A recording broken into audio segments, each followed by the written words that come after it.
ఓం శాంతి. జీవన రేఖ. ఏ విధంగా అయితే సీతాదేవి రేఖ లోపల ఉన్నప్పుడు సురక్షితంగా ఉందో, అదేవిధంగా మనం కూడా మన జీవితంలో ఈ జీవన రేఖను ధారణ చేసినట్లయితే మనము కూడా సురక్షితంగా ఉంటాం. ఓం శాంతి. ఆలోచనలు ఉన్నతమైనప్పుడు ఆచరణలు ఆనందాన్నిస్తాయి. ధనం, వస్తువులతో పాటు సమయం కూడా ఒక ఖజానాని గ్రహించండి. ప్రతిరోజు సమయాన్ని వేటి కొరకు వెచ్చిస్తున్నామని చెక్ చేసుకోవాలి.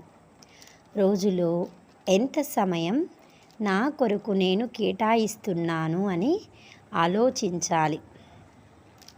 ప్రతిరోజు కొంత సమయం భగవంతుని సంబంధిత సాహిత్యం చదువుతూ ఉంటే మనసు పులకరిస్తుంది.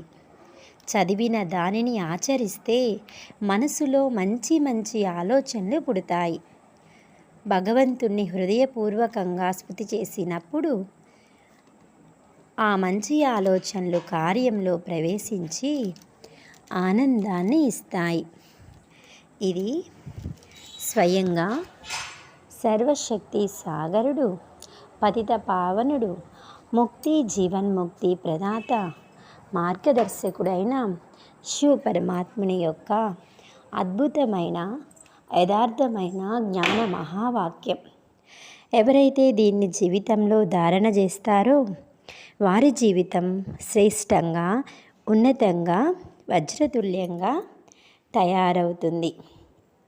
ఈ విధంగా అయితే ధనము, వస్తువులతో పాటు సమయం కూడా గొప్ప ఖజానా. ఓం శాంతి.